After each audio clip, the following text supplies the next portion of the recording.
আপনারা এই নির্বাচনটা করতে যাচ্ছেন দ্বৈত নাগরিকত্ব নিয়ে এবং গ্রিন খেলাপি হওয়া সত্ত্বেও, তার মানে হচ্ছে এই যে গ্যাপটা আপনি করে যাচ্ছেন, ক্ষমতায় যাওয়ার পর আমি চ্যালেঞ্জ করে দিচ্ছি কোনো কারণে যদি পরিস্থিতি ঘুরে যায় এই প্রত্যেকটা ঘটনা আপনাদেরকে ছোবল মারবে।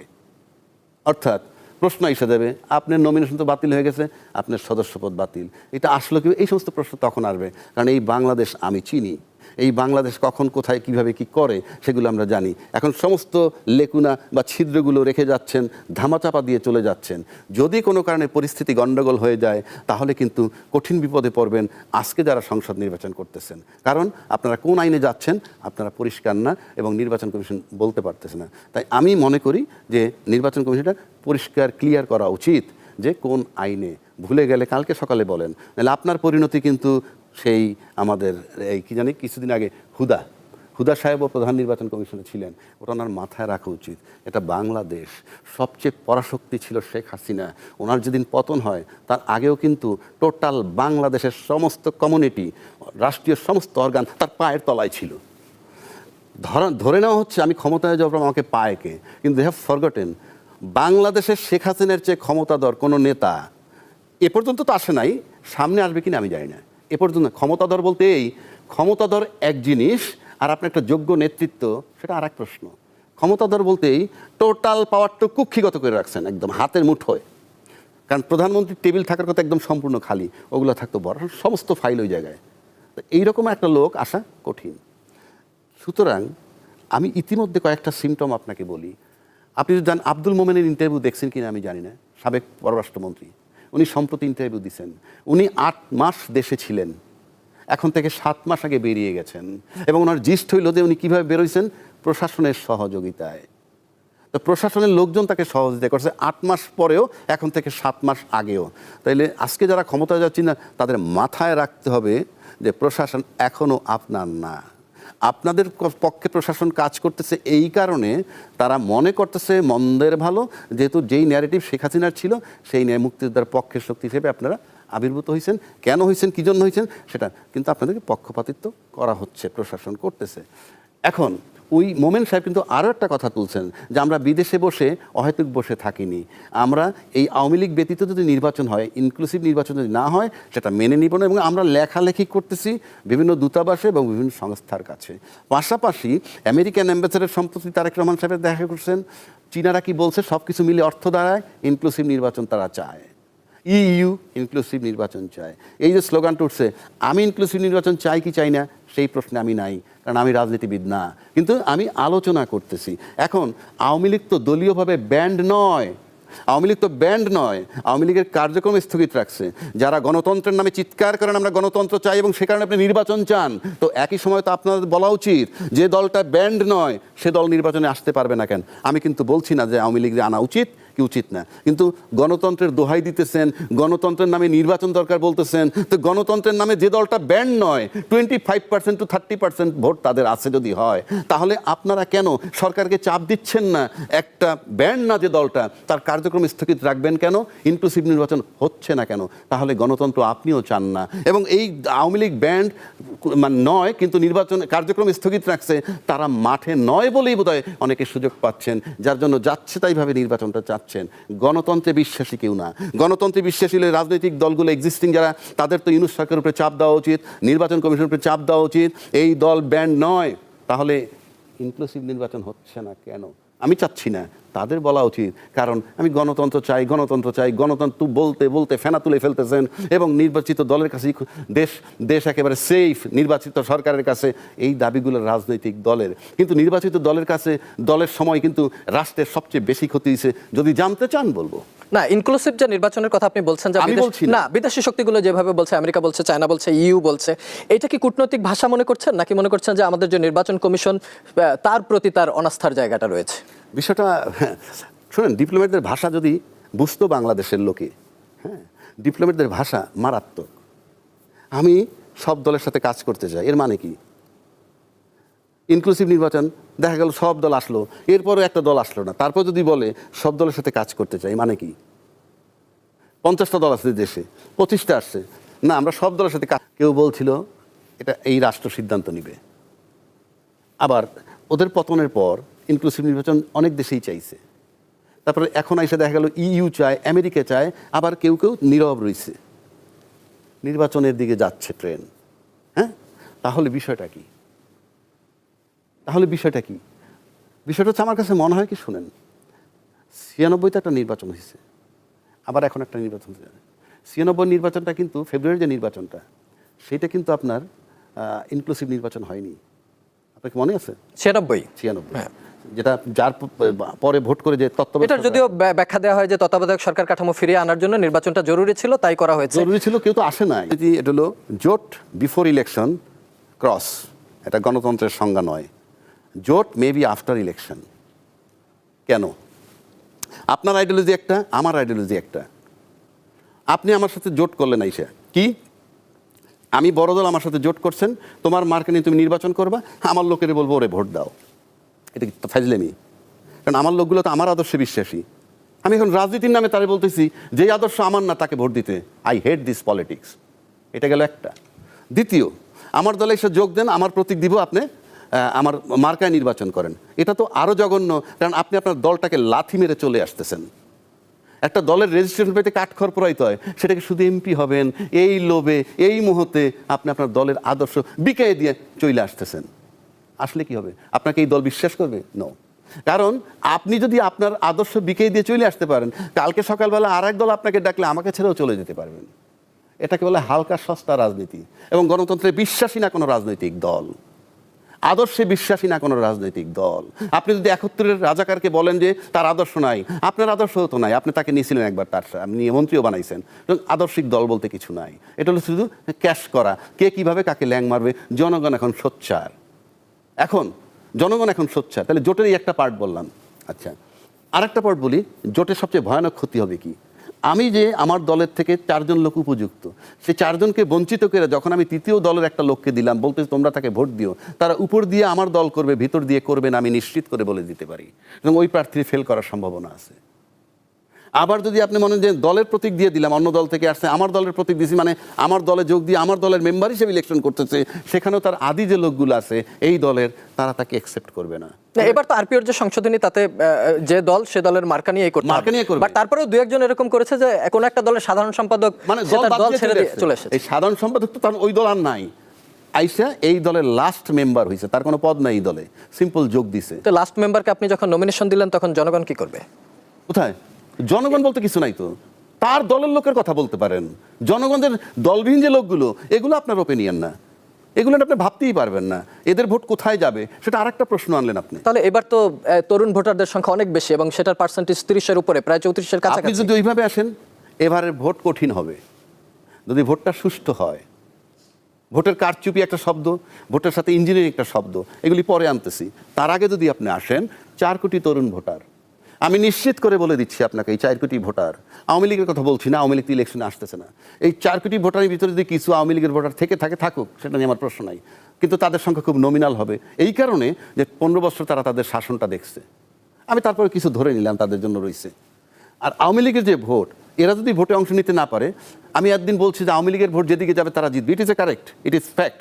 কিন্তু আওয়ামী লীগ হয়তো ভোট বিধানে বিরত থাকবে, তাদের প্রার্থী না থাকলে, নির্বাচন না করলে, আবার জানি না জাতীয় পার্টি দিতে। কিন্তু এখন আসেন 4 কোটি ভোটার, এই 4 কোটি ভোটার কিন্তু আওয়ামী লীগকে দেখছে, তার সাথে আওয়ামী লীগের দোষর হিসেবে জাতীয় পার্টিকে দেখছে, এদেরকে ভোট দেওয়ার কথা না।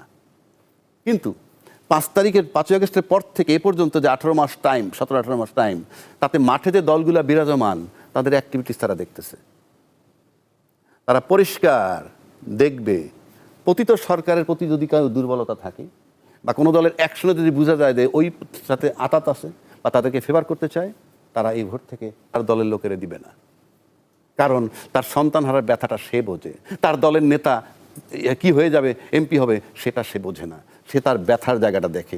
একইভাবে 30,000 যে আহত হয়েছে, তাদেরও তো দাদা, নানা, বাবা, গার্জিয়ান আছে, তারাও বিবেচনায় নেবে। কোনো দলের সাথেও যদি তারা সংযুক্ত থাকে, কিন্তু সেই দল যদি ফ্যাসিজমের পক্ষে থেকে থাকে, তারা তাদেরকে ভোট দিবে না, উপরে কথা বলবে না। এবং এইভাবে যদি আপনি দেখেন, 40-50 হাজার লোকের গার্জিয়ান, তাদের কিন্তু আত্মীয় স্বজন মিলে এলে তারা ভিতরে ভিতরে কি প্রচার করবে আমরা জানি না। সুতরাং ভোট যদি 50-60% শুদ্ধ হয়, হাড্ডি লড়াই হবে। 2/3 মেজরিটি কেউ পাবে না, নাম্বার 1। নাম্বার 2, সিঙ্গেল মেজরিটি নিয়ে উইন করা টাফ হবে। বলছেন চ্যালেঞ্জ। কিন্তু প্রশ্ন হচ্ছে সুষ্ঠু হবে কিনা। মানে কি সংশয়, কোন বিষয়গুলো নিয়ে আপনি সংশয় প্রকাশ করছেন যে সুষ্ঠু হবে কিনা? আমরা দেখতে পাচ্ছি, আমি যে একটু আগে বললাম, আপনি ঋণ খেলাপি যখন অ্যালাউ করছেন, আপনি যখন দ্বৈত নাগরিকত্ব অ্যালাউ করছেন, কেন অ্যালাউ করছেন? কিন্তু ধরেন এটা এক ধরনের প্রার্থিতা হয়ে গেল, কিন্তু তারপর নির্বাচনের যে জায়গা, পুলিশ মাঠে আছে, বিজেপি মাঠে আছে, সেনাবাহিনী ম্যাজিস্ট্রেসি পাওয়ার নিয়ে মাঠে আছে, তারপরেও কি কোনো সংশয় থাকার কথা? ম্যাজিস্ট্রেসি পাওয়ার নিয়ে মাঠে আছে, অস্ত্র নাকি এখনো উদ্ধার হয় নাই। আপনি বলেন আমাকে। যদিও স্বরাষ্ট্র উপদেষ্টা বলেছে 60 বা 63% অস্ত্র উদ্ধার হয়েছে, যেগুলো খোয়া গেছে। খোয়া গেছে, আবার এও বলছে যেগুলো খোয়া গেছে সেগুলো নির্বাচনের সময় ব্যবহার হবে না। উনি কিভাবে বুঝলেন? আমি কেমনে বলবো? খোয়া গেছে সেই অস্ত্র ব্যবহার হবে না। আপনি বলেন, একটা স্বরাষ্ট্রমন্ত্রী যখন এই কথা বলে, আপনি এখানে কি কথা বলবেন আর? আচ্ছা, আমরা এই বিষয় না, আমরা আবার অন্য আরেকটি বিষয়ে যেতে চাই। আজকে টিআইবি একটি প্রেস কনফারেন্স করেছে এবং সেখানে বলেছে যে যারা এবার নির্বাচনে প্রার্থী হয়েছে তার মধ্যে 891 জন কোটিপতি প্রার্থী, এবং তার মধ্যে 100 কোটি টাকার মালিক 27 জন। আবারও কি নির্বাচনে 24-এর অভ্যুত্থানের পরেও টাকার খেলা, পেশি শক্তির খেলা, জোর জবরদস্তিমূলক খেলা, এগুলোই কি ফিরে আসবে? আচ্ছা, আপনি আমাকে বলেন, একটা লোক এমপি হবে, মেম্বার অফ পার্লামেন্ট হবে, কোনো সন্দেহ নাই বাংলাদেশে, ঢাকা শহরে না, আমি যদি গ্রামেও যাই, এ তো আমি যদি বলেন প্রমাণ লাগবে না। আপনি এই আবহাওয়ায় থাকেন, তো এই মাটিতে থাকেন না। মফস্বলে বোধহয় 5 কোটি টাকার নিচে এমপি ইলেকশন হয় না গ্রামগঞ্জে। আমরা অবশ্য, মানে আমার নিজের অভিজ্ঞতা যেটুকু আছে, আমি যেটুকু জানি, উপজেলা ইলেকশন করতেই এর চাইতে বেশি খরচ হয়। আচ্ছা দেখেন, আমি অত দূরে গেলাম না। আপনি 10 কোটি টাকাই থাকি একটা এমপি ইলেকশনে। 10 কোটি টাকা কি তামাশা? আপনি কি পাগলে পাইছে? আপনি 10 কোটি টাকা ছেড়ে দিচ্ছেন বাজারে। একটা মূর্খ লোক, লেখাপড়া জানে না, সংবিধান পারমিট করতে 100% মূর্খ লোক এমপি হইতে পারবে, শিক্ষাগত যোগ্যতা আছে, তো সে এমপি হইতে চায় কেন? কি কারণে? কি আইন পাশ করবে সে? বাংলাদেশে বড় ব্যবসায়ী, কি আইন পাশ করবে সে? কেন আসে? কারণ আপনি যখনই এমপি হয়ে যান, আপনি সব আইনের ঊর্ধ্বে। বুকে হাত দিয়ে বলেন, বাংলাদেশে কোন যখন এমপি হয়ে যায়, বিশেষ করে যারা সরকার গঠন করে, তাদের এমপি তো দূরের কথা, তার এমপির বাড়ির গাড়ির ড্রাইভারও আইনের ঊর্ধ্বে, ড্রাইভারের পোলাও আইনের ঊর্ধ্বে। কাজেই আমি আইনের ঊর্ধ্বে যেতে চাই, 1। 2, আমি যত অপকর্ম করব সবই যদি আমি আইনের ঊর্ধ্বে থাকতে পারি, সমস্যা কোথায়? আমি রাজনৈতিক দল হিসাবে অবৈধ আর্ন করব, তা না হলে আমি 840 কোটি টাকার একজন খেলাপির কথা জানি, নামটা বললাম না, তাকে আপনি এমপি বানাচ্ছেন কেন? অর্থাৎ একটা পুকুর নিয়ে সে যাচ্ছে, পুকুর মানে আমি ডোবাই যে টাকার ঋণটা, এটা সে 5 বছরে ভরাট করে ফেলবে। তা না হলে আপনি যদি মনে করেন এটা দায়িত্বের জায়গা, তাহলে আপনি কেন যাবেন? আমার ইনকাম দিয়ে আমি চলবো, আর সকাল 10টা থেকে রাত 9টা পর্যন্ত আইন পাশ করব, আর সেখানে বলার অধিকার থাকবে মানে শুধু ওইটুকুই, pass pass pass pass pass. কিন্তু ভোট চাওয়ার সময় তো কেউ আইন পাশের কথা বলে না, সবাই বলে এলাকার উন্নয়ন এবং জনগণের। টোটালটা জঘন্যতম, কঠিনতম অপরাধ এবং ভায়োলেশন অফ কনস্টিটিউশন। সংবিধানে বলা আছে এমপির কাজ কি। আমি দায়িত্ব নিয়ে বলছি, 90% এমপি জানিই না তার কাজ কি। এমপির কাজ রাষ্ট্রপতি নির্বাচন করা, এমপির কাজ প্রধানমন্ত্রী নির্বাচন করা, এমপির কাজ স্পিকার নির্বাচন করা, এমপির কাজ অন্যান্য নির্বাচন যেটা সংসদের মধ্যে হবে, এমপির কাজ সাব কমিটি গঠন করবে, সুপারভাইজিং করবে, অনেক কিছু। এমপির কাজ আইন প্রণয়ন করা, এমপির কাজ বাজেট প্রণয়ন করা, এগুলো হলো এমপির কাজ। এত যদি লোভ থাকে ডেভেলপমেন্ট ওয়ার্কের, উপজেলা চেয়ারম্যান হন, ইউনিয়নের চেয়ারম্যান হন, আপনি এমপি হওয়ার 100 ভাগ অযোগ্য অ্যান্ড ভায়োলেশন অফ কনস্টিটিউশন। 53 বছর যাবত এগুলো এমপিরা করে আসতেছে। এবং পলিটিক্যাল পার্টি যখন ক্ষমতায় থাকে, পুকুর চুরি করবে, তারা অতীত সরকারের কোনো বিচার করবে না। আজকে এমন কথাও বলা হচ্ছে 16 বছর যাবত ওই সরকার এই চুরি করেছে, অনেক সম্পদ লুটে নিচ্ছে, একটা বার উচ্চারণ করে নাই যে আমরা সেটার বিচার করব, একটা বার উচ্চারণ করে আমরা টাকা ফেরত আনবো, একটা বার উচ্চারণ করতেছে না যে আয়না ঘর বিচার করবো, একটা বার উচ্চারণ করতেছে না 57 জন সেনা অফিসার হত্যা হয়েছে বিচার করব, একটা বার উচ্চারণ করে না যে শাপলা চত্বর হত্যা হয়েছে বিচার করব। আপনি তাদেরকে দিয়ে কি আশা করেন? জাস্ট দে উইল কাম, আবার তারা লুটে খাবে, চলে যাওয়ার পর আবার রাজনৈতিক দল আসবে, তারা ভাববে আগেরটায় আমাদেরকে কিছু বলে নাই, আমরা তাদের কিছু বলবো না। এটা ডায়ালগ। অন্য আরেকটি প্রসঙ্গে ফিরতে চাই। আবু হেনা রাজ্জাকি, নির্বাচনের প্রচারের প্রথম দিনই তারেক রহমান তার বক্তব্যে বলেছেন যে উন্নয়নের নামে 16 বছর লুটপাট। ভালো কথা, আমি তো অ্যাপ্রিসিয়েট করি। উন্নয়নের নামে 16 বছর লুটপাট, এটা কি উনি জানেন? গ্রামে গঞ্জে এমন কেউ নাই। পদ্মা ব্রিজের নামে টাকা মারছে, এলিভেটেড এক্সপ্রেস নামে টাকা মারছে, তারপরে কর্ণফুলী টানেলের নামে টাকা মেরেছে, মারছে না? না, কিন্তু এটা কি শুধু রাজনৈতিক অভিযোগ নাকি যারা আইনের সাথে জড়িত তাদেরকে চাপে ফেলে দেওয়া হলো? তার সাথে কি লাইনটা আসছে আমরা ক্ষমতায় গেলে বিচার করব, আমরা ক্ষমতায় গেলে পাচার করা টাকা ফেরত আনবো? আসছে? যেহেতু আসে নাই, আপনি ওইটুক বললে তো সবাই বলে, গ্রামে গঞ্জে সব লোক বলে, আমিও বলি। আমার বলার তারপরে আমি বাড়তি কি পাইলাম? আমি তো বলতেছি চুরি করছে, এটা বিচার করা উচিত। আমরা এত লুটেছে, ফাইন, পরের লাইনগুলো কোথায়? টাকা ফেরত আনবো, রোহিঙ্গা ফেরত দিব, আসছে? এই যে রোহিঙ্গা, আপনি বলেন তো, আপনার বাসায় যদি ওয়ার্ল্ড কাপকে একটা লোক ঢুকে, তাহলে আপনি কত কিছু করেন, থানায় মামলা করেন, এলাকাবাসী একত্র করেন, বা এই লোকটা যায় না, আর 10 লাখ রোহিঙ্গা ঢুকলো, সে ব্যাপারে কথা নাই কেন? ইউনূস সাহেব, আমি তো তার মনে এখন কিছু মনেই করি না, কারণ ফ্রম ডে ওয়ান সে অযোগ্য, অথর্ব, এনজিও গভর্নমেন্ট, এগুলো আমরা বলছি। কিন্তু রাজনৈতিক প্রতিশ্রুতি কি? রোহিঙ্গা সরাবেন, আমার দেশের মধ্যে 10 লাখ লোক ঢুকে বসে আছে, এখন যদি আপনি এসে বলেন আগের সরকার ঢুকাইছে, তো আমি কি করব? তাহলে তো ভাই ক্ষমতায় যাওয়ার দরকার নাই। না, তাহলে আমাদের করণীয় কি? আপনি সম্প্রতি একটা লেখায় লিখেছেন যে নিরাময় অযোগ্য দুর্নীতি, দুর্নীতি হচ্ছে নিঃশব্দ ঘুণপোকার মতো, যা রাষ্ট্রীয় উন্নয়ন সম্ভাবনাকে ধ্বংস করে দেয়। তাহলে কি আমরা ধ্বংসের দিকেই ধাবিত হচ্ছি? আপনি বলেন, আপনি উন্নয়নটা কি হইলো? আপনি মাথা পিছু ঋণ নিতেছেন প্রতিদিন, আপনার কি উন্নয়ন হচ্ছে? আমার বক্তব্য হলো এই, আমার বক্তব্য, আমি কুঁড়ে ঘরে থাকবো কিন্তু আমার জীবন নিরাপদ থাকবে। আমি কুঁড়ে ঘরে থাকবো, আমার বাক স্বাধীনতা থাকবে। আমার বাক স্বাধীনতা আছে, কি? ফ্রিডম অফ স্পিচ, এটা আমার দেশে আছে, কিন্তু ফ্রিডম আফটার স্পিচ, সেটা হলো মেইন কথা। আপনি যা বলার বলে যেতে পারেন, তারপর ফ্রিডম আফটার স্পিচ আছে কিনা, এটা মেইন জিনিস। সুতরাং আপনি 3টা বিষয় একেবারে মৌলিক, আমার চলাফেরার স্বাধীনতা, আমার সম্পদের স্বাধীনতা, আমার জীবনের স্বাধীনতা। এই 3টা জিনিস কেউ যে রাষ্ট্র দিতে পারে না, সে রাষ্ট্রই অট্টালিকা, 4 পয়সার মূল্য নাই, একদম 4 পয়সার মূল্য নাই। ইউনূস সাহেব যতদিন ক্ষমতায় ছিলেন, হ্যাঁ, রিজার্ভ ফান্ড $32 বিলিয়ন আসছে, এখনো ক্ষমতায় আছেন, এখনো ক্ষমতায় আসছে। তারপরে ব্যাংকগুলো সব শাটার বন্ধ হয়ে যাওয়ার কথা, কোনোভাবে টিকিয়ে রেখেছেন। ফরেন রেমিটেন্স বেড়েছে, আমি তার প্রশংসায় এখানে বসিনি।